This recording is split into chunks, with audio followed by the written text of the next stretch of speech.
आप देख रहे हैं आगाज टाइम। मैं हूं आपके साथ सुहानी सिंह और वक्त हो चुका उत्तर प्रदेश उत्तराखंड की बड़ी खबरों का। ये नजर डालते हैं खास खबर पे।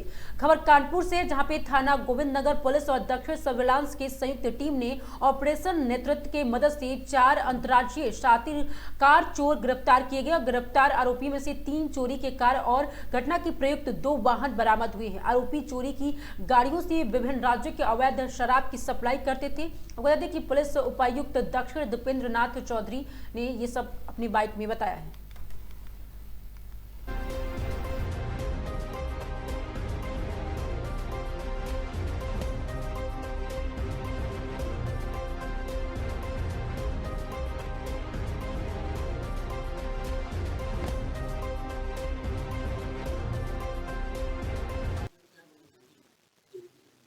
थाना गोविंद नगर की पुलिस ने एक बहुत ही अच्छा कार्य किया है, जिसमें चोरी की 5 गाड़ियां और 4 अंतर्राज्यीय चोर पकड़े गए।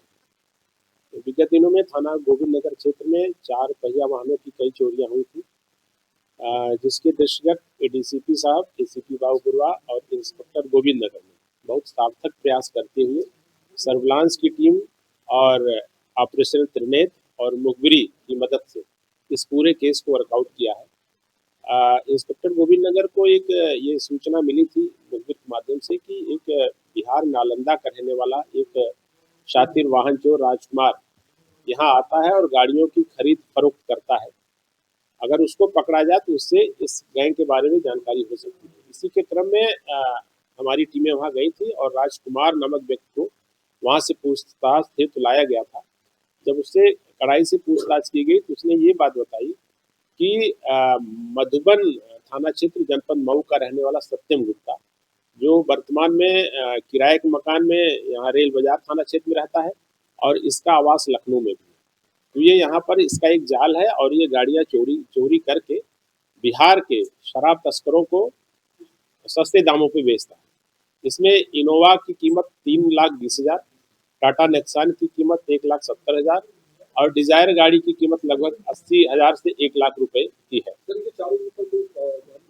इसमें देखिए, सत्यम गुप्ता पे तो लगभग 21 मुकदमे हैं और जो पवन उपाध्याय है उस पे भी 10 मुकदमे हैं। शेष दोनों पे 5-5 मुकदमे हैं। आज 3/4 की रात्रि में सत्यम गुप्ता ने राहुल और पवन उपाध्याय को यहाँ बुलाया था। उसको चोरी की 2-3 गाड़ियां डिलीवरी करनी थी। तो इसमें फिर पुलिस ने भी वहाँ जाल फैलाया और जब सत्यम गुप्ता वहाँ आया तो राजकुमार जो पूर्व से हमारे पास था उसकी निशादेही पर इसकी सत्यम गुप्ता, राहुल और पवन उपाध्याय की गिरफ्तारी हुई और गाड़ियां वहाँ पर रेलवे स्टेशन के किनारे इन्होंने तीनों खड़ी कर रखी थी। वो गाड़ियां भी बरामद हुई जो कि कनेक्टेड हैं और हमारे थाना गोविंद नगर क्षेत्र से विभिन्न तिथियों में चोरी हुई थी। उसमें 2 टाटा नेक्सान है और एक डिजायर गाड़ी है। इसके अलावा 2 अन्य गाड़ियां भी मिली है, एक ब्रेजा कार और एक वैगन आर, जो ये लोग उस घटना में प्रयोग करते थे, जिसके माध्यम से आते जाते थे और घटना में इन गाड़ियों का प्रयोग होता था। इस प्रकार से 5 गाड़ियों की बरामदगी हुई है और 4 अंतर राज्यीय चोर जो शातिर हैं, जिनके ऊपर पर्याप्त मुकदमे हैं, उनकी गिरफ्तारी हुई है। इस अच्छे कार्य के लिए थाना गोविंद नगर की पुलिस को 25,000 रुपए का नगद पुरस्कार भी दिया जाता है और भविष्य के लिए इनके उत्साहवर्धन हेतु इनको प्रशस्ति पद दिलाने हेतु भी पत्राचार किया जाएगा। इस प्रकार से हमारे सभी अधिकारियों ने और उनके पर्यवेक्षण में इस पूरे केस का अनावरण हुआ है और इस बेहतरीन कार्य के लिए सभी की भूरिभूत प्रशंसा की। ये लोग बिहार में इन गाड़ियों को बेचते थे और इसमें जो इनसे जो पूछताछ हुई उसमें ये बात प्रकाश में आई कि चूंकि बिहार में शराबबंदी है और वहाँ पर विभिन्न प्रांतों से लोग शराब ला करके बिहार में बेचते हैं और उस कार्य के लिए इन गाड़ियों का ये लोग प्रयोग करते हैं, जिसमें ये नंबर प्लेट उसका बदल देते थे, चेचिस नंबर बदल देते थे और इन गाड़ियों के माध्यम से शराब का ट्रांसपोर्टेशन करते थे। राकेश सिंह है, कानपुर रहने वाले हैं। गाड़ी का नंबर यूपी 78 GY 8604। ये कानपुर 56B दादा नगर से ही चोरी हुई थी, फैक्ट्री के सामने से ही चोरी हुई थी। हाँ जी जी, पुलिस का सर बहुत बहुत धन्यवाद कि इन्होंने इतनी टाइम लगा लेकिन मिल गई गाड़ी फिलहाल। टाइम इतना आज 6 महीने हो गया, लेकिन टाइम गाड़ी फिर भी मिली है। सबसे बड़ी विकास तिवारी, सनाप आनंद सुख तिवारी, बर्रा 2, दादानगर 11-20 से 30-10-2025। जी, पुलिस को धन्यवाद कहेंगे, बड़ी अपार खुशी हुई, उन्होंने मेहनत करके पकड़ ली।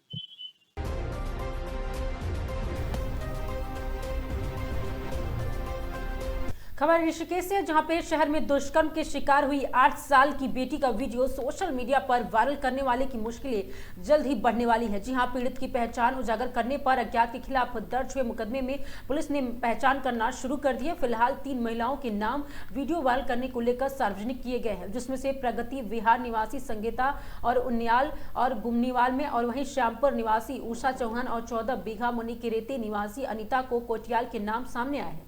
पुलिस का दावा है कि विवेचना में यदि और लोग के नाम सामने आएंगे तो उनके नाम भी सार्वजनिक किए जाएंगे और उनको मुकदमे में नामजद करते हुए कड़ी कार्रवाई की जाएगी। सीओ पूर्णिमा गर्ग ने बताया कि विवेचक और वर्षा रमोला इस मामले में गहनता से विवेचना करने में लगी है।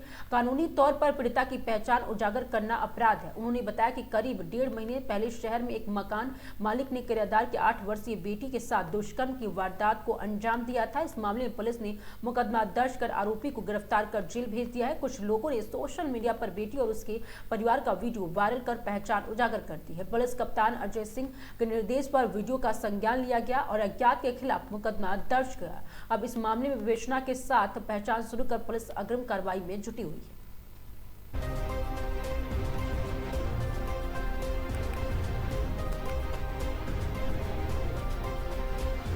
खबर हरिद्वार से, जहां पर स्थित आध्यात्मिक संस्था शांति कुंज के शताब्दी समारोह अगले साल बृहद स्तर पर मनाया जाएगा।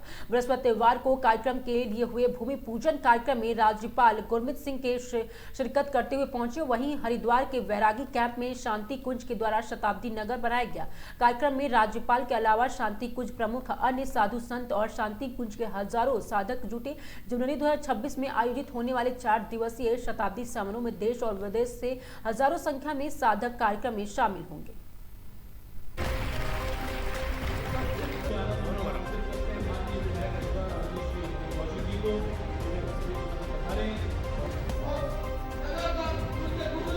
एकमात्र संकल्प को लेकर पूज्य गुरुदेव वंदनीय माता जी की चेतना को लेकर जो अनेकों देशों में व्यापक विस्तार है, उसकी इतिहास में, उसकी यात्रा में अगला जो वर्ष है एक बड़े महत्वपूर्ण पायदान को लेकर के आ रहा है। वंदनीय माता जी के अवतरण के 100 वर्ष, अखंड दीपक के प्रज्वलन के 100 वर्ष और गुरुदेव की तप साधना के 100 वर्ष, और उसके चरण में जो बड़ा ऐतिहासिक अलौकिक कार्यक्रम 20 से 23 जनवरी के मध्य में संपन्न होने जा रहा है, उसका आज वसुधा वंदन का कार्यक्रम यहाँ पर महामहिम राज्यपाल जी, जगत गुरु राजराजेश्वर आश्रम जी और अनेकों गणमान्य अतिथियों की उपस्थिति में संपन्न हुआ। इसमें हजारों गायत्री परिवार के उन कार्यकर्ताओं ने भाग लिया जिनने पिछले 2 हफ्तों के अंदर ही इस भूमि को उस स्थान में बदल दिया जिसके विषय में कोई कल्पना नहीं कर सकता था। अखिल विश्व गायत्री परिवार के वसुधा वंदन समारोह किया है और अगले 50 दिन ये कार्यक्रम चलेगा। ये सचमुच एक अद्भुत क्षण है कि पूजनीय माता जी की जन्मशती है और जो अखंड ज्योति है उनके भी शताब्दी हो गई है। और आज हम सब ने इकट्ठा होकर संकल्प लिया है, निश्चय लिया है, रिजॉल्व लिया है कि पूरी मानवता के लिए, पूरे विश्व के लिए, विश्व की सेवा कल्याण के लिए हम। खबर रुड़की से, जहां पे मंगलौर विधायक काजी निजामुद्दीन ने बाबा भीमराव अंबेडकर का कहा कि पुनर्निर्माण के दिवस पे मनाया। इस मौके पर सभी लोगों ने उनके चित्र पर फूल माला पहनाकर उनको श्रद्धांजलि दी। इस मौके पर मंगलौर विधानसभा के कोने कोने से लोग कार्यक्रम के दौरान मौजूद रहे और बाबा भीमराव अंबेडकर के जीवन शैली पर प्रकाश डालते हुए कहा कि आज जो लोग आरक्षण का लाभ पा रहे हैं वो भीमराव अंबेडकर के बयाने किए गए हैं। और वही बता दें कि आज भारतीय जनता पार्टी उनके बनाए गए कानून के तार तार करने में लगे हुए हैं। इसके चलते आज दलित समाज के लोगों को काफी परेशानियों का सामना करना पड़ा। इसलिए हमें चाहिए कि अब भाजपा के मंसूबों पर कामयाब ना होने दे ताकि देश और आगे बढ़ सके और धर्म के लोगों को एक नया रास्ता मिल सके।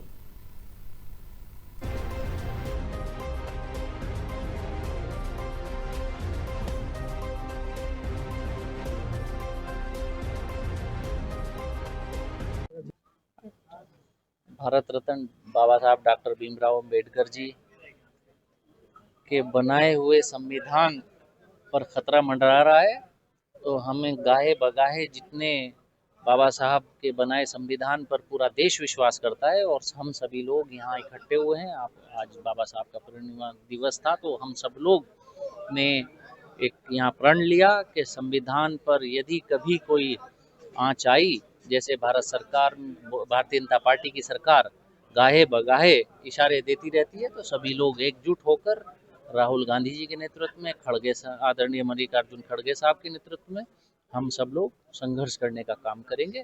और कभी भी कोई ऐसी बात जो संविधान के विरोध में होगी, हम सब लोग एकजुट होकर लड़ाई लड़ेंगे, जिसमें बड़े जिम्मेदार और सीनियर लोग हमारे साथ आज यहाँ इसमें शामिल हुए। तो बहुत सारे हमारे पुराने साथी कैलाश प्रधान जी बहुजन समाज पार्टी में रहे हैं, हमारे डॉक्टर साहब नसीरपुर के प्रधान हैं, ये आमखेड़ी के प्रधान जी हैं, आओ चौ साहब जुल्फ़िकार भाई हैं, आओ इधर आओ, सीपी सिंह जी तो हमारे वरिष्ठ नेता हैं। तमाम लोग यहाँ आज इसमें सम्मिलित हुए और सभी लोगों ने एक यहाँ प्रण किया कि सभी लोग एकजुट होकर इस लड़ाई में शामिल रहें।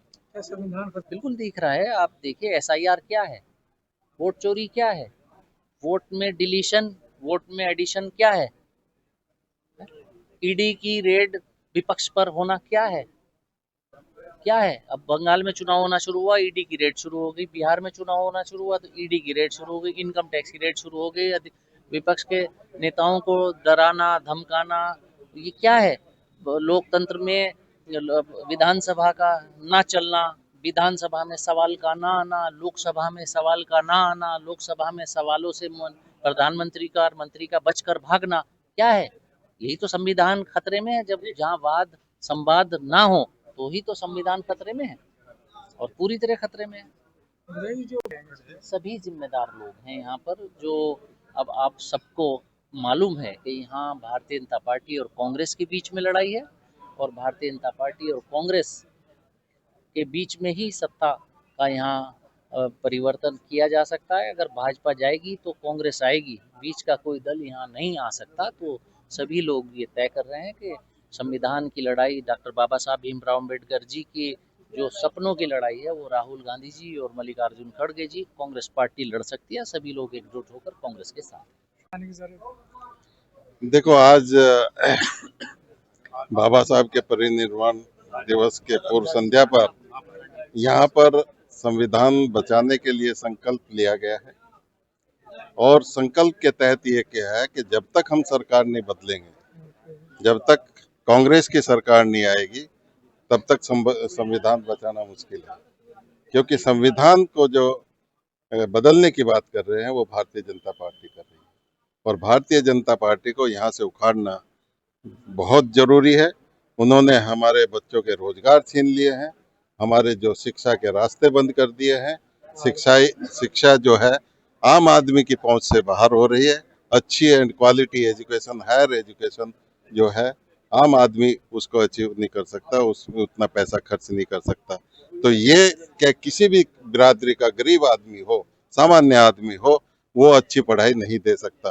तो ये एक पूरे समाज को, जो गरीब समाज है, उसको शिक्षा से वंचित करने की कोशिश कर रहा है और संविधान के तहत हमको जो right to education, right to food और ये सब है, उसको खत्म करने की कोशिश कर रहे हैं। इसलिए संविधान को बचाना बहुत जरूरी है और यहाँ पर जितने भी हमारे साथी आए हैं, सबने संकल्प लिया है कि संविधान को बचाने के लिए हमको सबसे पहले यहाँ पर भारतीय जनता पार्टी की सरकार को उखाड़ के फेंकना है और 2027 में पुनः कांग्रेस की सरकार यहाँ पर हम बनाएंगे। देखिए, आज हम लोगों ने बाबा साहब डॉक्टर भीमराव अम्बेडकर जी के महापरिनिर्वाण दिवस के अवसर पर हम लोगों ने एक संगोष्ठी की और अपने उद्गार, अपनी भावनाएं हम लोगों ने यहाँ व्यक्त किए हैं। बाबा साहब डॉक्टर भीमराव अम्बेडकर जी के प्रति जो समर्पण है वो हमने व्यक्त किया है और मेरा तो कहना ये है कि बाबा साहब डॉक्टर भीमराव अम्बेडकर जी की जो आइडियोलॉजी थी, उनका मानना था, उनका कहना था कि भाई सब हम लोग मुख्य धारा में आए मुख्य धारा के अंतर्गत ही बाबा साहब डॉक्टर भीमराव अंबेडकर जी ने कॉन्स्टिट्यूशन के अंदर अनेकों अनुच्छेदों में, अनेकों चीज़ों में आरक्षण की व्यवस्था भी की थी और तमाम महिलाओं के अधिकारों की भी रक्षा की भी उन्होंने बात की थी। तो हम आज इस संगोष्ठी के माध्यम से बाबा साहब डॉक्टर भीमराव अंबेडकर जी को याद करते हुए हम ये कहना चाहते हैं कि बाबा साहब डॉक्टर भीमराव अंबेडकर जी के इस संविधान को ये भारतीय जनता पार्टी की सरकार दबाने और कुचलने का काम करती है, भले ही उसके लिए उसको विभिन्न तरीके अपनाने पड़े। तो मेरा तो इन सरकारों से आपके माध्यम से कहना ये है कि भाई बाबा साहब डॉक्टर भीमराव अंबेडकर जी हमारे राष्ट्र की, हमारे पूरी दुनिया की एक अमूल्य धरोहर है और उनके विचारों का संरक्षण करना, उनके विचारों की रक्षा करना हमारा सबका दायित्व है।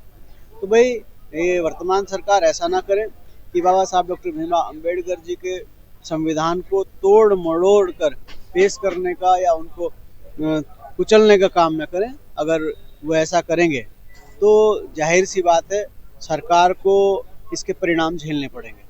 खबर हरिद्वार से, जहां पे मां चंडी देवी मंदिर ट्रस्ट से जुड़े मामले में महंत रोहित गिरी ने अपने खिलाफ बड़े षड्यंत्र की बात की है। जी, उन्होंने आरोप लगाते हुए कहा कि पंजाब पुलिस और एक महिला की मिलीभगत उन पर फर्जी मुकदमे दर्ज कराए गए हैं। महंत ने कहा कि होली के दिन वो हरिद्वार में अपने घर पर मौजूद थे, जबकि उन्हें पंजाब में दिखाकर मामला दर्ज किया गया है।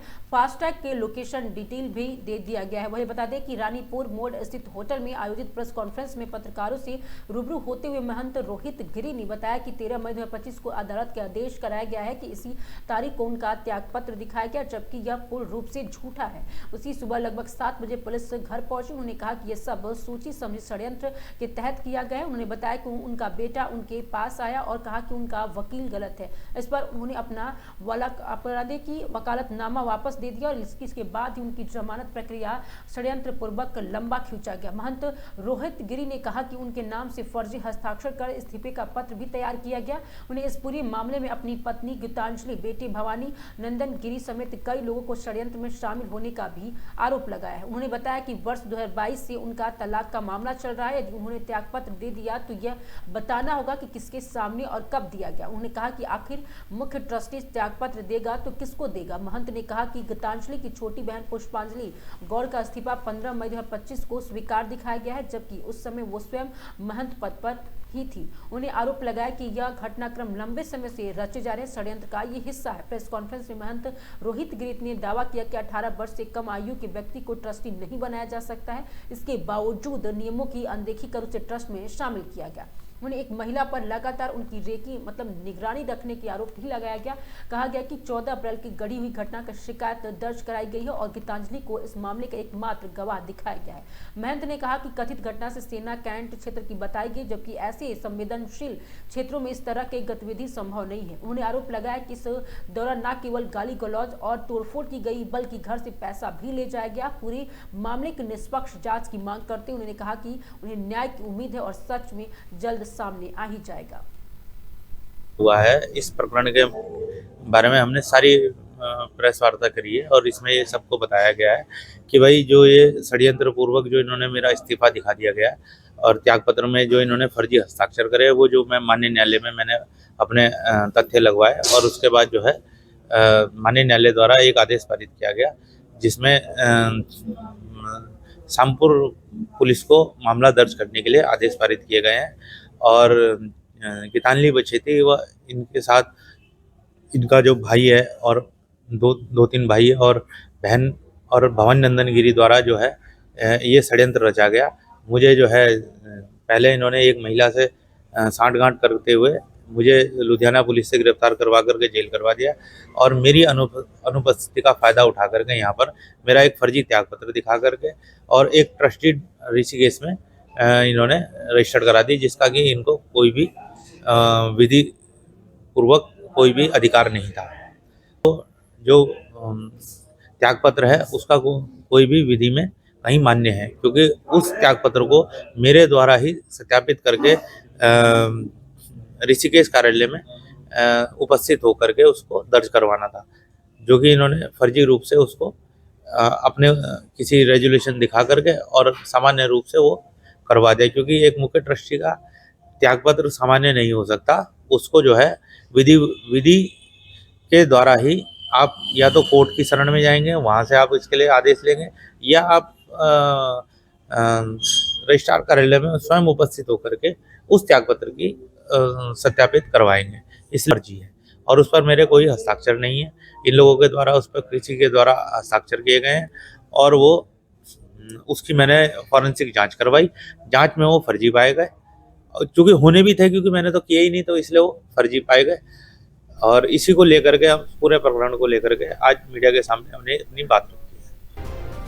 खबर रामनगर से, जहां पे रिलायंस पेट्रोल पंप से लेकर रिगोड़ा तक राष्ट्रीय राजमार्ग के संवेदनशील मोड़ों पर अतिक्रमण अब पर्यटकों के लिए मौत का काल बन चुका है। जी हाईवे पर तेजी से अवैध बढ़ते हुए कब्जे और हाईकोर्ट और धामी सरकार के आदेशों को खुलेआम धज्जियां उड़ा रहे हैं। वहीं जिम्मेदार विभाग सिर्फ कागजों में कार्रवाई दिखाकर पल्ला झाड़ते हुए नजर आ रहे हैं। रिलायंस पेट्रोल पंप के सामने मौजूद खतरनाक मोड़ पर अवैध अतिक्रमण, फास्ट फूड के स्टॉल है और यहाँ शराबियों का जमावड़ा भी बम की तरह रोज फटने लगता है। जी आपको बताते हैं कि इसी स्थान पर अक्सर दर्दनाक हादसे होने के बावजूद स्थानीय प्रशासन और एनएचए के अधिकारी आंखों पर पट्टी बांधे हुए बैठे। वहीं आम डंडा स्थित बिजनारी गेट के पास अतिक्रमण पर्यटकों के लिए दुर्घटनाओं का स्थान है।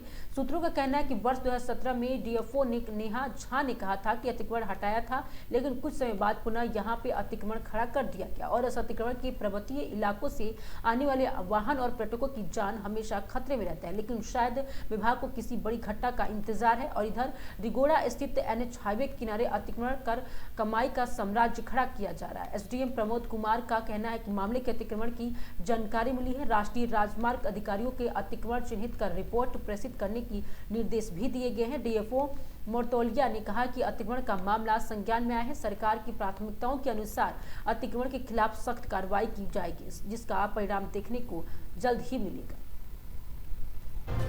अभी आपने मेरे संज्ञान में ले आई कि आमडंडा में एक खाद्यान्न ऑफिस के बगल में एक अतिक्रमण हुआ है, जो पूर्व में ढा दिया गया था, फिर नया बना है। तो मुझे आए हुए लगभग 2 महीने हो गए, तो आपने पहली बार मेरे संज्ञान में लाया है। तो मैं निश्चित रूप से अभी इसका पूरा संज्ञान लूँगा और नियमानुसार जो हमारी सरकार की प्राथमिकता है कि अतिक्रमण मुक्त है, तो इसमें शीघ्र कार्रवाई की जाएगी। तो इसका परिणाम भी आपको देखने को मिलेगा। इसका वर्तमान में चौड़ीकरण का जो कार्रवाई चल रही है, इसके संबंध में हम लोगों के द्वारा संयुक्त निरीक्षण किया जा रहा है और संयुक्त निरीक्षण करने के उपरांत जहाँ पर भी हमको अतिक्रमण चिन्हीकरण हो रहा है, अगर एनएच उसमें जैसे ही अपनी तरफ से हमें कार्रवाई के लिए बताएगा कि इसमें पोर्शन हटाया जाना, उसमें प्रशासनिक पूरा सहयोग उनको प्रदान किया जाएगा और जितना भी पोर्शन जहाँ भी अतिक्रमण हो रहा है सबको चिन्हीकरण किया जा रहा है। इसके अलावा बीच में भी कुछ फिल्मधारा के आसपास में हम लोगों ने इंस्पेक्शन किया था, उसमें एक जगह पर एक्सीडेंट भी हुआ था और उस एक्सीडेंट के बाद हम लोगों ने वहाँ पर एक काफ़ी लंबा वहाँ पर बीच में डिवाइडर की जो लाइन थी उसको भी ठीक करवाया, टेम्परेचर पर ठीक करवाया था, तो उसका एस्टीमेट बनाने के लिए रिसीव किया गया है। तो इस प्रकार जो भी एस्टीमेट पॉइंट है उनको चिन्हीकरण कर रहे हैं हम लोग और यथासंभव उसमें कार्रवाई भी कर रहे हैं।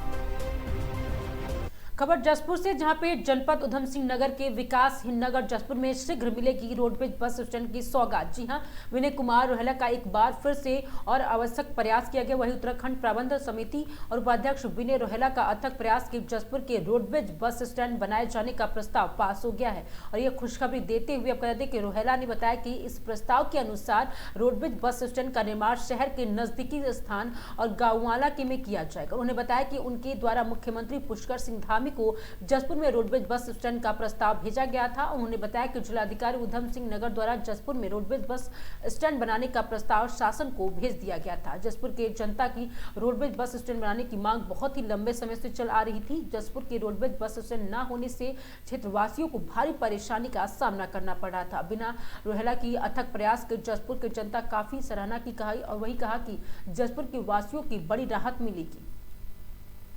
आते हैं दूर से, वो पहले ही पूर्व में उतरना पड़ता है या कुछ बसें बाहर को जाती हैं। लगातार पिछले 30-40 साल से जसपुर में बस अड्डे की मांग होती रही। इससे पूर्व भी हमने 2 जगह बस अड्डा स्वीकृत कराया था, लेकिन कुछ व्यक्तियों के अपने स्वार्थ के कारण बस अड्डा अपने वास्तविक स्वरूप को नहीं पहुंच पाया। इन भिन्न परिस्थितियों में जब माननीय मुख्यमंत्री जी को अभी विगत माह प्रस्ताव दिया तो उन्होंने उस पर त्वरित कार्रवाई के आदेश दिए। कहा जल्दी वहाँ पे बस अड्डा बने, ऐसी शीघ्रता से कार्रवाई सुनिश्चित की जाए। इसी दिशा में बस अड्डे के प्रस्ताव पर परिवहन विभाग और जिलाधिकारी कार्यालय के अंदर त्वरित कार्रवाई शुरू हुई और उसके अंतर्गत एक प्रस्ताव कल अपने गांगूवाला तहसील में गांव गांगूवाला जसपुर के अंतर्गत जो बीएसवी इंटर कॉलेज के पीछे है उसके स्थान पर जसपुर में बस अड्डा बनाने का प्रस्ताव जिलाधिकारी उधम सिंह नगर द्वारा शासन को प्रस्तुत किया है। मैं समझता हूँ इस स्थान पर यदि बस अड्डा खुलता है तो शहर के मध्य लोगों को वहाँ से जाने में और वहाँ से आने में सुविधा रहेगी और जसपुर के अंतर्गत जो 30 साल से बस अड्डे की मांगे पूरी होगी। क्योंकि इतनी जल्दी से प्रस्ताव बना और जल्दी से जल्दी शासन के अंदर भी स्वीकृति की कार्रवाई प्रारंभ हुई है, तो मैं इसके लिए आप सब की तरफ से, पूरे जसपुर वासियों की तरफ से माननीय मुख्यमंत्री जी को धन्यवाद देता हूँ।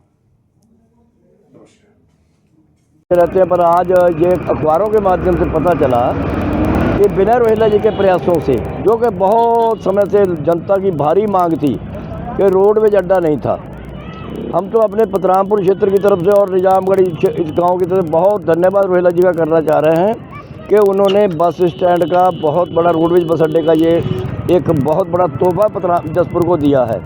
क्योंकि कभी किसी स्टेशन में भागना पड़ता था सवारियों को, कभी किसी होटल में खड़े हैं, कभी किसी रेस्टोरेंट में खड़े हैं, बसों का कोई पता नहीं होता था कहाँ मिलेगी। और ये पता चला है कि जसपुर काशीपुर मार्ग पर कॉलेज के पीछे गांगूवाला की जगह में ये रोडवेज अड्डा जो है विनय रोहेला जी के प्रयासों से बनने जा रहा है। इसकी बहुत बहुत विनय रोहेला जी को भी बधाई और हम क्षेत्रवासियों को अभी इसको बहुत लाभ होगा।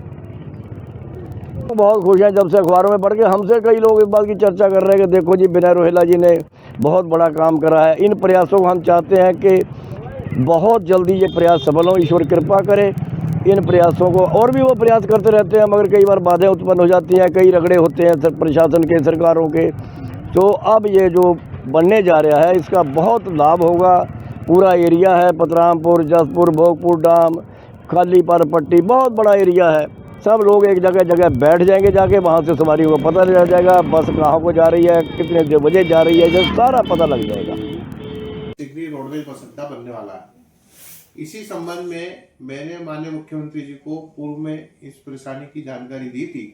माननीय मुख्यमंत्री जी का चूंकि स्वयं का गृह जनपद है और जसपुर में बस अड्डे की सभी परेशानियों से जानते हैं। वहाँ बच्चों को बस पकड़ने के लिए बहुत दूर जाना पड़ता है।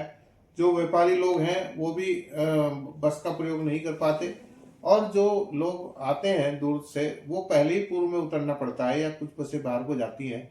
लगातार पिछले 30-40 साल से जसपुर में बस अड्डे की मांग होती रही। इससे पूर्व भी हमने 2 जगह बस अड्डा स्वीकृत कराया था, लेकिन कुछ व्यक्तियों के अपने स्वार्थ के कारण बस अड्डा अपने वास्तविक स्वरूप को नहीं पहुंच पाया। इन भिन्न परिस्थितियों में जब माननीय मुख्यमंत्री जी को अभी विगत माह प्रस्ताव दिया तो उन्होंने उस पर त्वरित कार्रवाई के आदेश दिए। कहा जल्दी वहां पे बस अड्डा बने, ऐसी शीघ्रता से कार्रवाई सुनिश्चित की जाए। इसी दिशा में बस अड्डे के प्रस्ताव पर परिवहन विभाग और जिलाधिकारी कार्यालय के अंदर त्वरित कार्रवाई शुरू हुई और उसके अंतर्गत एक प्रस्ताव कल अपने गांगूवाला तहसील में गांव गांगूवाला जसपुर के अंतर्गत जो बीएसवी इंटर कॉलेज के पीछे है उसके स्थान पर जसपुर में बस अड्डा बनाने का प्रस्ताव जिलाधिकारी उधम सिंह नगर द्वारा शासन को प्रस्तुत किया है। मैं समझता हूँ इस स्थान पर यदि बस अड्डा खुलता है तो शहर के मध्य लोगों को वहाँ से जाने में और वहाँ से आने में सुविधा रहेगी और जसपुर के अंतर्गत जो 30 साल से बस अड्डे की मांगे पूरी होगी।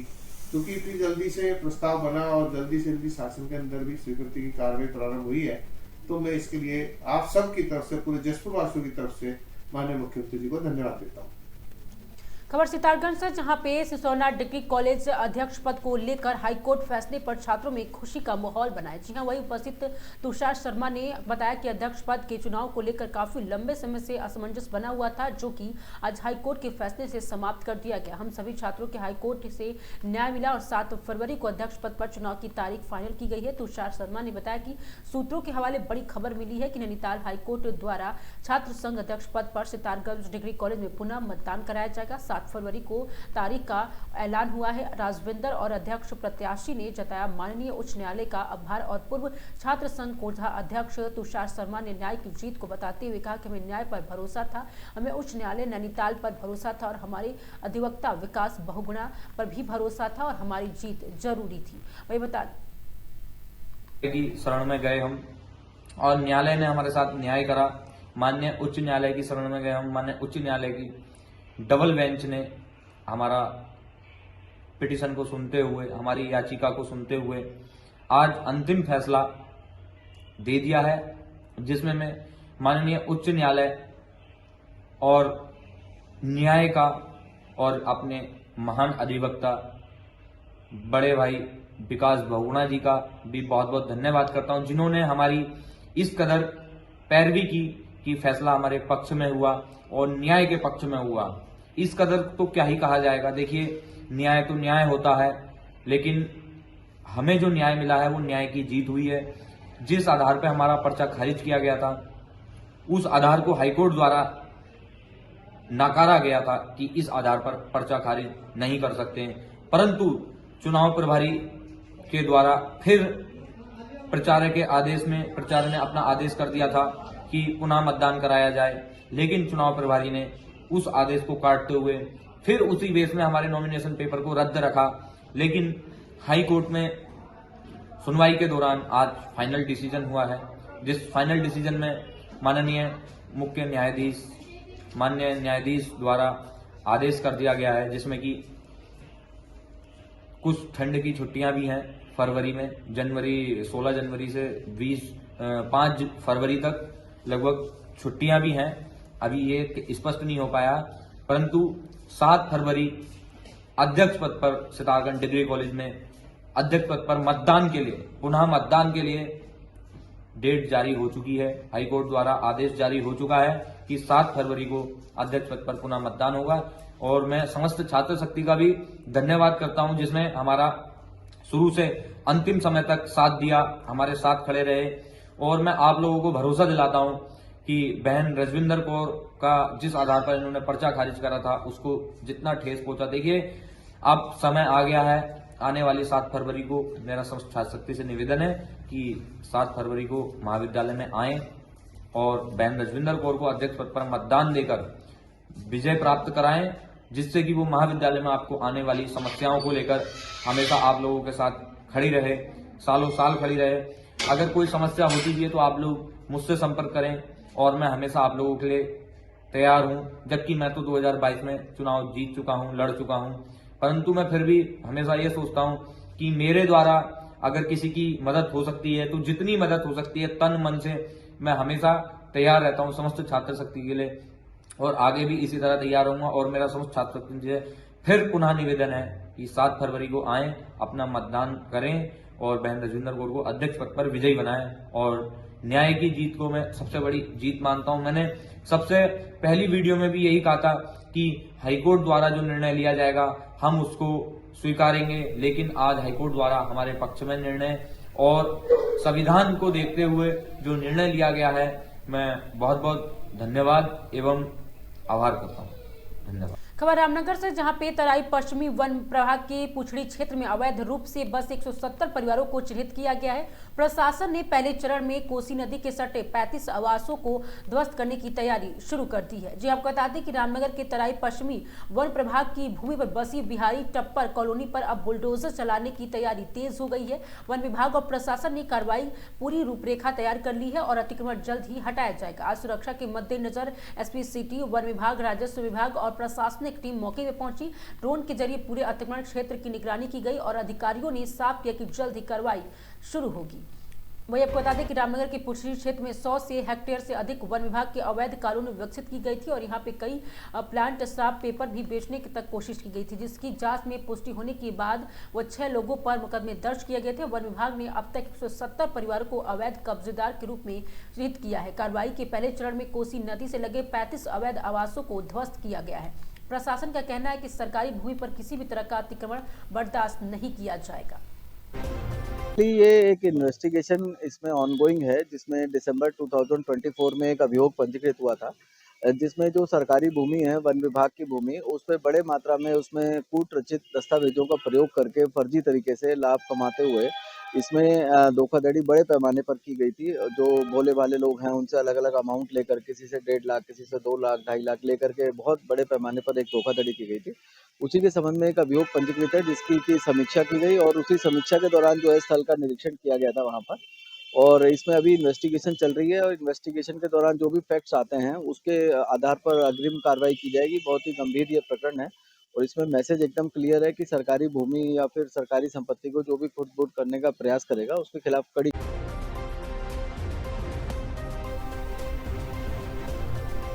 खबर लखनऊ से, जहां पे लखनऊ में आलू लदे ट्रक से 433 पेटी अवैध शराब बरामद और चंडीगढ़ से बिहार की ओर हो रही थी तस्करी। जी हां, राजधानी लखनऊ में आबकारी विभाग, एसटीएफ और थाना इटौजा पुलिस की संयुक्त टीम को बड़ी सफलता मिली है। बुधवार देर रात विशेष प्रवर्तन अभियान के तहत Itaunja toll plaza Sitapur road पर चेकिंग के दौरान एक आलू भरे ट्रक से 443 पेटी चंडीगढ़ निर्मित शराब बरामद की गई है। जाँच के दौरान जब ट्रक को रोका गया तो उसमें ऊपर से आलू लदा हुआ था, जबकि अंदर बड़ी मात्रा में शराब की पेटियां छिपा कर रखी गई थी। पूछताछ में ट्रक चालक ने स्वीकार किया कि यह शराब चंडीगढ़ से बिहार तस्करी के लिए ले जाई जा रही थी। आबकारी निरीक्षक विजय राठी, अखिल कुमार और कौशलेंद्र रावत ने बताया कि विभाग द्वारा अवैध शराब की तस्करी और बिक्री को रोकने के लिए लगातार सघन चेकिंग और छापेमारी अभियान चलाया जा रहा है। उन्होंने कहा कि आगे भी ऐसी ही कार्रवाई जारी रहेगी ताकि इस अवैध कारोबार पर प्रभावी नियंत्रण स्थापित किया जा सके।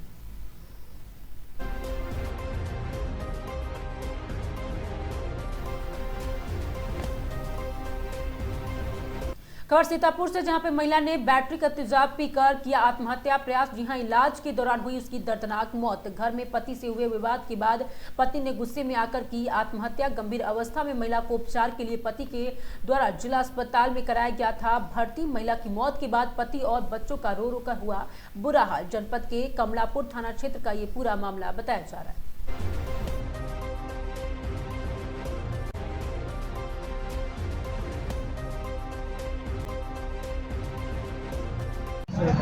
शिवपुरी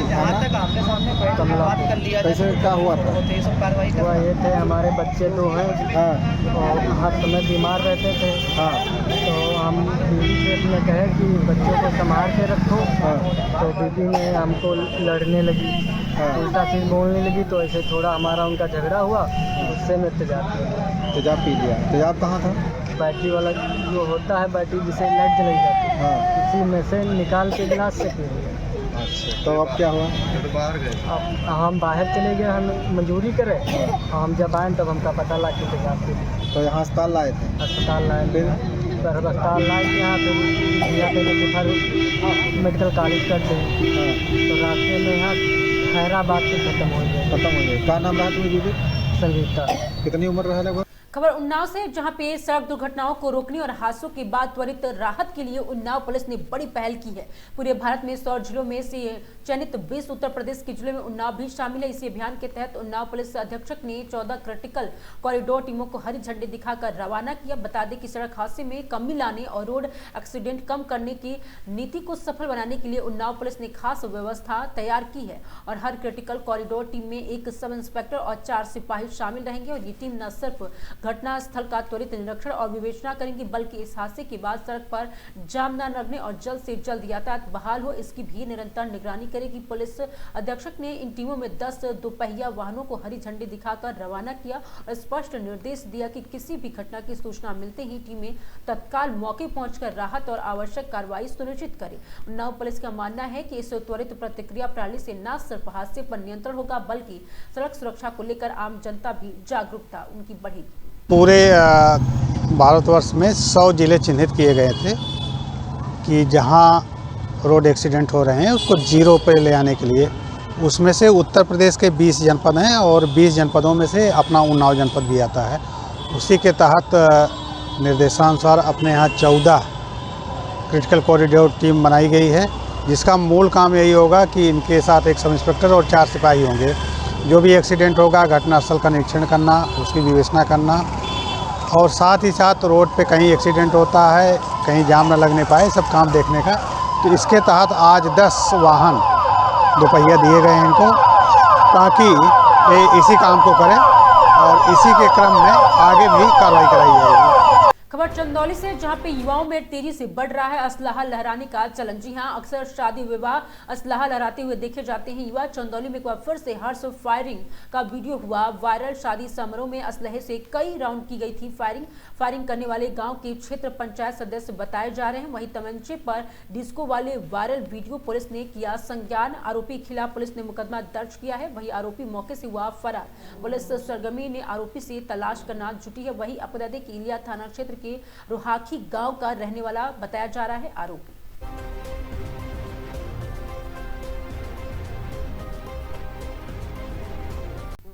खबर सीतापुर से, जहां पे सीएमओ ने सीएससी और पीएससी का किया औचक निरीक्षण। जी हां, आपको बता दें कि जिस तरह से गैर हाजिरी मिले फार्मासिस्ट और 15 दिनों का वेतन काटने का दिया निर्देश। सीएमओ के निरीक्षण के दौरान बंद रहेंगे क्षेत्र के सभी प्राइवेट अस्पताल और क्लिनिक, दवा वितरण और दवा भंडार कक्ष और स्वास्थ्य व्यवस्था देख संतुष्ट दिखे सीएमओ। मातृत्व सुरक्षा केंद्र का निरीक्षण करते हुए समय स्टाफ नर्स की कार्यशैली से असंतुष्ट दिखे सीएमओ। परिवार नियोजन कक्ष बंद मिलने पर सीएमओ ने व्यक्त की नाराजगी और दिए सख्त निर्देश। जनपद के विकास खंड सकरन थाना क्षेत्र और सीएससी और पीएससी का ये पूरा मामला बताया जा रहा है।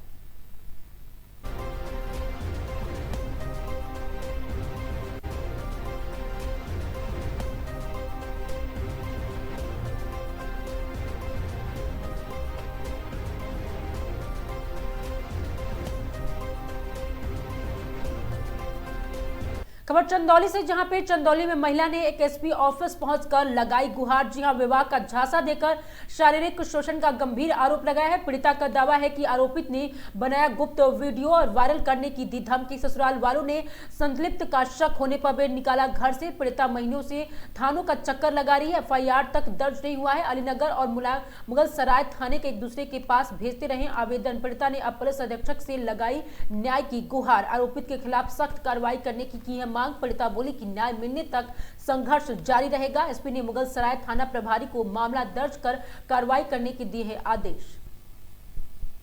तो वहाँ कार्रवाई हुई कि नहीं हुई? नहीं हुआ। अभी एसपी साहब से मिली है, क्या कुछ बोले हैं? जी अभी नहीं मिले हैं। अभी मिली नहीं? अभी नहीं, अभी दिए हैं, नंबर लगा है। क्या चाहती हैं? जी हम सर चाहते हैं कि वो पकड़ा जाए और जो हमारे संग जो किया उसे जेल हो।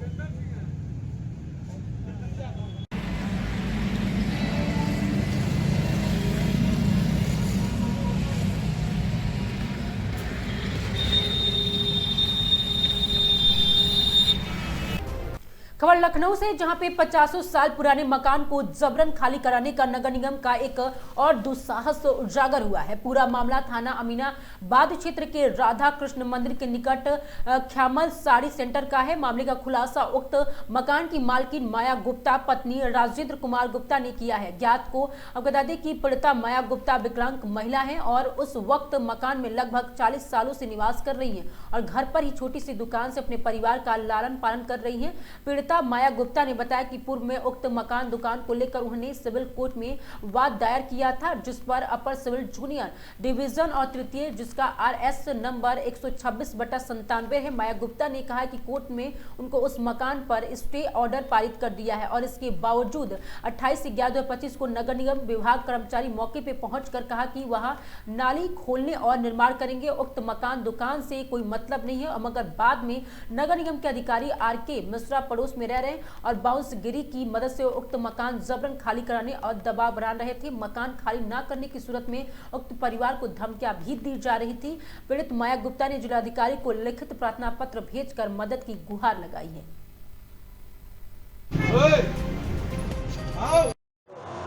हमारा नाम माया गुप्ता है सर। कहाँ पे रहती हैं आप? सर ये अमीनाबाद जो राधा कृष्ण मंदिर के बगल में ख्यामल साड़ी सेंटर के सामने। क्या समस्या है जो मीडिया के सामने आई है? सर मीडिया के सामने इसलिए आए हैं क्योंकि लगभग हम 50 साल से रह रहे हैं और मेरा प्लाट है जो जिसमें कुछ लोग नगर निगम के व्यक्ति और प्राइवेट आदमी मिलके मेरा घर खाली करा के कब्जा लेना चाहते हैं। क्यों कब्जा ले रहे हैं? और पुलिस इसलिए क्योंकि वो मेरे घर के बगल से नाली गई है, वो नाली का बनाने का सहारा लेकर के मेरे घर में घुस के कुछ नगर निगम के व्यक्ति प्राइवेट आदमी से पैसा ले करके मेरे से खाली करा के उनको देना चाहते हैं। तो क्या कहते हैं आपसे? वो लोग कहते हैं कि आप लोग यहाँ से चले जाइए, आपका यहाँ कुछ भी नहीं है। तो आपके पास इस जमीन के कोई कागज वगैरह हैं? जी हाँ मेरे पास कागज हैं क्योंकि मैं दीवानी से 97 में डिग्री पारित हो चुकी है नाथ सिविल जज के वहाँ से। दीवानी से नाथ सिविल जज के वहाँ से मेरे फेवर में डिग्री पारित हुई है। मुझे रहने का और कारोबार करने का अवश्य ये दिया गया है। तो जब नगर निगम के अधिकारी आते हैं तो आप उनको ये कागज दिखाती हैं जो आपको मिले हैं? जी हाँ, हम अपना कागज दिखाते हैं, मगर वो किसी कहते कोई कागज नहीं मानेंगे आपका, हम कोई कागज नहीं मानेंगे, आप ले जाइए। जो कि मेरे पास इसके अलावा भी हाई कोर्ट का भी डिग्री है, और जिससे ये मकान, जिस पे मैं मकान पे रहती हूँ, आज तक का रहती चली आई हूँ, और मेरे बाल बच्चे रहते हैं, और छोटा से कारोबार करके अपना बाल बच्चों को पालन पोषण करती हूँ, और 50% मैं विकलांग भी हूँ। और मेरे पे खूब दबाव बना के नगर निगम की टीम और पुलिस की टीम हमको ये धमकियां लगातार दे रही है कि अगर खाली करके नहीं गई यहाँ से तो ये सामान का भी पता नहीं चलेगा और तुम्हारा भी पता नहीं चलेगा, कहाँ पहुँचा देंगे। इसको लेके आप न्यायालय में गई फिर? जी हाँ, न्यायालय में अभी जाएंगे और गए भी पहले, और उसके अलावा मुझे इतना समय ये लोग नहीं दे रहे हैं कि जो मैं कोई तरफ जा सकूं। एक न एक यहाँ पे आ ही जा रहा, तो छोटे छोटे बच्चों को छोड़ के मैं नहीं जा पा रही हूँ, और जाने के प्रयास में हूँ कि हाई कोर्ट में जाऊंगी। कितनी उम्र है? लगभग मेरी जो है 56 साल की उम्र है। सरकार से क्या मदद चाहती हैं आप? सरकार से ये मदद चाहते हैं सर कि ये उच्च न्यायालय के आदेश जो हमको पारित किए गए हैं, इसको देखते हुए मेरी मदद की जाए कि एक विकलांग महिला को घर से बेघर न किया जाए। कितने बच्चे हैं आपके? हमारे 5 बच्चे हैं, नाती पोता ये खड़े हैं सब आपके सामने, और हम चाहते हैं कि हमको मजबूरों कोई ऐसा कदम ना उठाए जिसमें हम आत्महत्या कर सकें। खबर जौनपुर से है, जहां पे बता दें आपको कि जलालपुर थाना पुलिस और साइबर क्राइम टीम ने संयुक्त कार्रवाई करते हुए फर्जी जन्म और मृत्यु प्रमाण पत्र तैयार करने वाले एक अंतर्राज्यीय गैंग का भंडाफोड़ किया है। पुलिस ने गैंग के 5 सदस्यों को गिरफ्तार कर उनके कब्जे में 9 एंड्रॉयड मोबाइल फोन और 4 लैपटॉप तथा अन्य इलेक्ट्रॉनिक उपकरण बरामद किया गया है।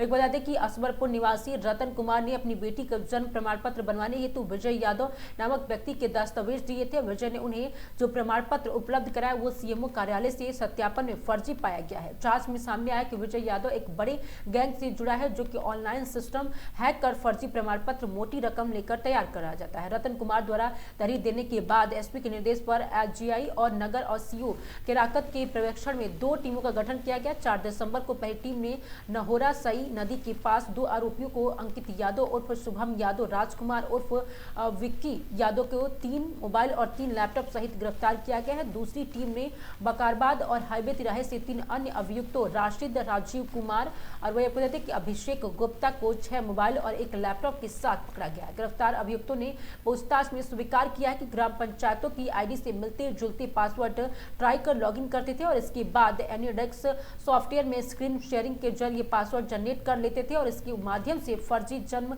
और मृत्यु प्रमाण पत्र बनाकर लोगों को मोटी रकम वसूलते थे। बनाए जा रहे थे, उनके लॉगिन से बन रहे थे। एक है उत्तराखंड, दूसरा महाराष्ट्र और तीसरा उत्तर प्रदेश। इनके कुछ ग्राम पंचायत अधिकारी के मेरे पास दस्तावेज भी हैं, मतलब दिखाएंगे, जो ये फर्जी जन्म प्रमाण पत्र मतलब ओरिजिनल बने हैं पर फर्जी तरीके से बने हैं। ये रैकेट ऐसे काम करता था कि इन रैकेट के पास कुछ ग्राम पंचायत अधिकारियों के लॉगिन क्रेडेंशियल्स थे और ये लॉगिन जाके 4 से 5 डेटा ले लेते थे, जिसका भी इनको फर्जी जन्म प्रमाण पत्र पर चाहिए होता था उससे ये डेटा लेते थे, जैसे कि नेम, फादर और mother's name, date of birth और रेजिडेंशियल एड्रेस और पेरेंट्स का, और उस बेसिस पे ये जन्म crs.orgi.gov.in पे ये लोग लॉगिन करते थे और फर्जी मतलब ओरिजिनल जन्म प्रमाण पत्र फर्जी तरीके से बना के उस व्यक्ति को दे देते थे। ये पूरा रैकेट 1.5 साल से काम कर रहा था और 1.5 साल में 1000 से भी अधिक फर्जी तरीके से जन्म प्रमाण पत्र बनाए गए हैं। हमारे द्वारा 500 से अधिक रिकवर हुए हैं और अब हम जिन भी जन्म प्रमाण पत्र द्वारा ग्राम पंचायत अधिकारी द्वारा इसको इशू किया गया, हम उनको लेटर लिखेंगे कि इसको कैंसिल करें। मेरे पास ऐसे सैंपल जन्म प्रमाण पत्र है, जैसे मैं दिखा सकता हूँ। इसमें जो व्यक्ति है वह उसके माता और पिता का जो एड्रेस है वह वेस्ट बंगाल का है, व्यक्ति एक महिला है, मुस्लिम महिला, और यह ग्राम पंचायत समलेश्वर महाराष्ट्र से बना हुआ है। अब ये महाराष्ट्र से बना है तो प्लेस ऑफ बर्थ जो है, जिसका जन्म प्रमाण पत्र बना है वो महाराष्ट्र है। इसके बेसिस पे आधार भी बन जाता है, आधार कार्ड, और आधार के बेसिस पे कोई भी सर्टिफिकेट बनाया जा सकता है। तो ये इतना बड़ा रैकेट है जिसका रैमिफिकेशन, जिसका इफेक्ट पूरे नेशनल लेवल पे है। फर्जी ढंग से जन्म प्रमाण पत्र बना के आधार, और आधार से कोई भी सर्टिफिकेट, जब हमारे द्वारा इसके एंड लेयर तक पहुंचा गया, एंड लेवल तक, इसमें 8 लोग गिरफ्तार हुए हैं। 3 को हम पहले ही जेल भेज चुके हैं। जलालपुर में एक मुकदमा पंजीकृत हुआ है कुछ दिन पहले, और आज हम बाकी 5 को जेल भेज रहे हैं। जो लास्ट लेयर था व्यक्ति, उसके पास बहुत सारे ग्राम पंचायत अधिकारियों के लॉगिन थे, और वह एक दिन के लिए लॉगिन बेचता था रेंट पे, 20, 25, 15 हज़ार। जिसको वो बेचता था वह उन लॉगिन से बहुत सारे जन्म प्रमाण पत्र बनाता था हाथों हाथ, और उनको 600-700 रुपये में बेचता था। वह 600-700 रुपये में जब जाता था तो वह एक एक करके 50 से 100 रुपये अपना कट लेके एंड यूज़र को देते थे। तो ऐसे ये पूरा रैकेट काम कर रहा था, और ऐसे इस पूरे रैकेट का पर्दाफाश हुआ है। मैं इसमें धन्यवाद देता हूँ, मुबारक करता हूँ हमारे CEO के। खबर हरदोई से, जहां पे थाना पाली में दर्ज गैंगस्टर अधिनियम के प्रकरण में फरार चल रहे 2 वांछित आरोपियों को पददेवरा और पुलिस से गिरफ्तार कर बड़ी सफलता हासिल की गई है। दोनों आरोपी लंबे समय से पुलिस की पकड़ से दूर थे और लगातार सक्रिय होकर अवैध गतिविधियों में शामिल बताए जा रहे थे। वही आपको बता दें कि गिरफ्तारी आरोपी में एक रोहित पुत्र और स्वर्गीय चेताराम निवासी ग्राम पिथायपुर और मजरा केशवपुर में थाना गोरी जनपद लखीमपुर, 2 गोविंद उर्फ अभिषेक वर्मा पुत्र शिव कुमार वर्मा निवासी ग्राम पिथियापुर में, मजरा के कोशुरूपुर में थाना खोरी जनपद लखीमपुर के बताया जा रहा है। मामला है कि 14 नवंबर 2025 को थाना पाली में थाना अध्यक्ष द्वारा संचालित अभियान के तहत दोनों आरोपियों के खिलाफ गैंगस्टर एक्ट मुकदमा पंजीकृत किया गया था। आरोपी चोरी, सामाजिक भय और असुरक्षा फैलाने जैसी गतिविधियों के सक्रिय थे। मुकदमा संख्या 483/25 धारा 2/3 गैंगस्टर अधिनियम के तहत कार्रवाई दर्ज की गई है। पुलिस की कार्रवाई पचदेवरा पुलिस टीम ने दबिश देकर दोनों वांछित अपराधियों को दबोच लिया है और इनके अन्य साथियों की तलाश अभी जारी है। पुलिस ने बताया कि दोनों आरोपी कई मामले में पहले भी शामिल रहे हैं। रोहित और गोविंद का नाम पूर्व में दर्ज कई गंभीर मामलों में सामने आ चुका है, जिनमें मुकदमा संख्या 305/25 धारा 302/2 और 317/2 BNS थाना पाली और थाना पचदेवरा में दर्ज कराई गई। मामले अन्य थाना में भी लंबित कार्रवाई गिरफ्तारी में शामिल पुलिस थाना अध्यक्ष शिवनारायण सिंह, उप निरीक्षक अमीर अहमद और constable Sanjay Kohli, constable Sanjeev Kumar, constable Ajit Kumar, constable Pankaj Kumar शामिल है। थाना अध्यक्ष शिवनारायण सिंह का कहना है कि गैंगस्टर एक्ट में दर्ज इस पूरे गिरोह में खत्म करने के लिए आगे भी अभियान जारी रहेगा।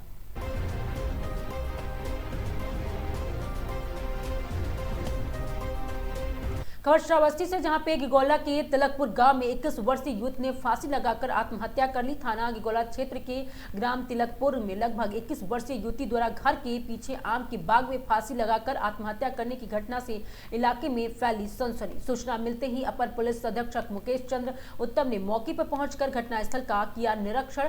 फॉरेंसिक टीम ने मौके से आवश्यक साक्ष्य किए। संकलित थाना गिगौला पुलिस ने शव का पंचनामा भरकर भेजा पोस्टमार्टम। प्रकरण में पुलिस द्वारा अग्रिम विधिक कार्रवाई की जा रही है। घटना गिगौला थाना क्षेत्र के तिलकपुर की गांव की पूरा ये मामला बताया जा रहा है। यूपी 112 से सूचना प्राप्त हुई थी कि एक लड़की ने पेड़ में फांसी का फंदा लगाकर के आत्महत्या कर ली है। तत्काल वहां पे थाना पुलिस, फॉरेंसिक टीम और उच्च अधिकारियों द्वारा स्थलीय निरीक्षण किया गया। मेरे द्वारा भी वहाँ पे घटनास्थल का स्थलीय निरीक्षण किया गया है। फील्ड यूनिट द्वारा वहाँ पे साक्ष्य संकलित किया गया है। लड़की के जो घर वालों का बताना है कि लड़की बहुत ही रिजर्व रहती थी, बात नहीं करती थी, और अभी तक उनके द्वारा कोई विशेष साक्ष्य नहीं बताए गए हैं। प्रकरण में पंचायतनामा कार्रवाई कर पोस्टमार्टम के लिए शव को भेज दिया गया है। अग्रिम विधिक कार्रवाई तदनुसार की जाएगी। माता जी, घटना कब है? खबर हरिद्वार से है, जहां आपको बता दें कि सहकारिता विभाग की ओर से गुरुवार को हरिद्वार के ऋषिकुल मैदान में आयोजित विशाल मैदान मेले में भारी संख्या में स्थानीय लोग, किसान और स्वयं सहायता समूह के सदस्यों ने भाग लिया। मेले में पहुंचे सैकड़ों लोगों को राज्य एवं केंद्र की सरकार विभिन्न रोजगारक योजनाओं को विस्तृत जानकारी दी गई। अधिकारियों ने बताया कि सहकारिता के माध्यम से किसानों को ब्याज मुक्त ऋण और सस्ती दरों पर खाद, बीज और अनेक सुविधाएं उपलब्ध कराई जा रही है। ग्रामीण आर्थिकों को मजबूत करने के लिए कई नई पहले भी शुरू की गई है। मेले में लगे विभिन्न स्टॉल पर स्वयं सहायता समूह के सहकारी समितियों उत्पादों का प्रदर्शन किया गया, जिसमें हस्तशिल्प, जैविक अधिक उत्पाद, कृषि उपकरण और घरेलू उपयोग की वस्तुएं शामिल हैं और CSG की महिलाओं ने अपने उत्पादों के बारे में आगंतुकों को विस्तार से जानकारी दी। सहकारिता विभाग के SDO और प्रेम कुमार ने बताया कि इस मेले के माध्यम से हजारों लोगों को सरकारी योजनाओं की सीधी लाभ पहुंच रही है, वहीं जिससे स्थानीय स्तर पर स्वरोजगार नए अवसर प्राप्त उत्पन्न हो रहा है।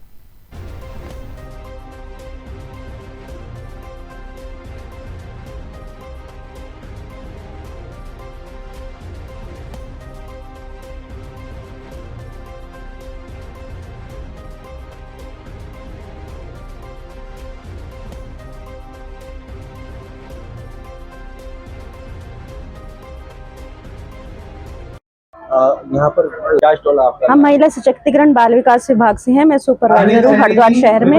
हम लोगों ने अपना आंगनबाड़ी केंद्र का स्टॉल लगाया है और अपनी योजनाओं का प्रचार प्रसार करने के लिए हम यहाँ हैं। हमारे विभाग में नंदा गौरा योजना और प्रधानमंत्री मातृ वंदना योजना चल रही है, जिसमें इंटर पास लड़कियों को गवर्नमेंट की तरफ से 51,000 और जन्मी बच्चियों को 6 महीने के अंदर 11,000 दिए जाते हैं गवर्नमेंट की तरफ से।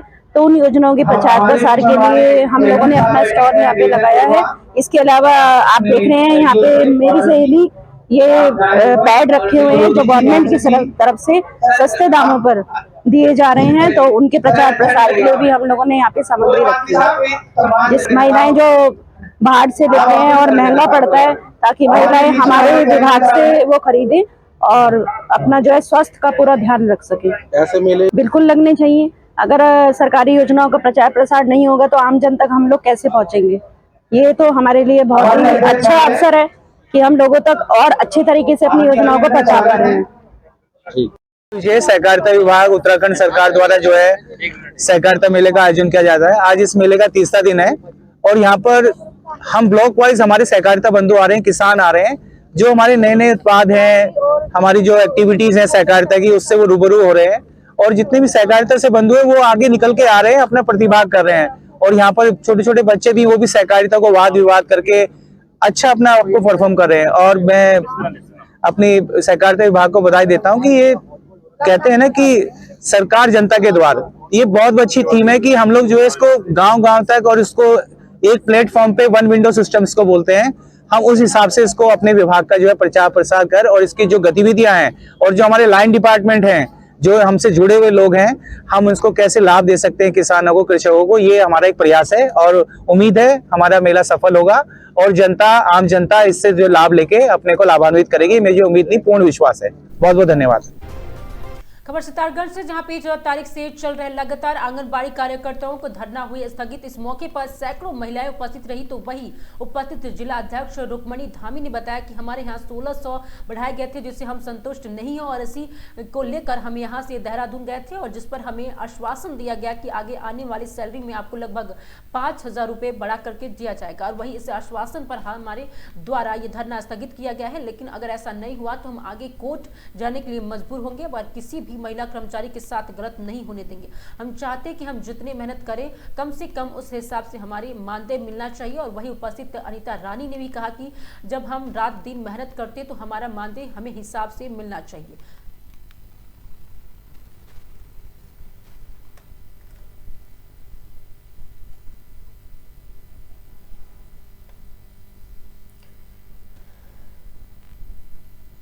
आश्वासन दिया कि हम क्या कहते हैं, आप लोगों की मानदेय बढ़ोतरी की बात सरकार तक पहुंचाते हैं और पहुंचाया भी उन्होंने। और ये कहा कि एक समिति का गठन किया जाएगा, उसमें बड़े बड़े अधिकारी लोगों के बीच ये बात रखी जाएगी। उसमें हमारा 1600 बढ़ा हुआ था, हम उससे संतुष्ट नहीं थे, क्योंकि 1600 से किसका घर परिवार चलता है ये बताइए।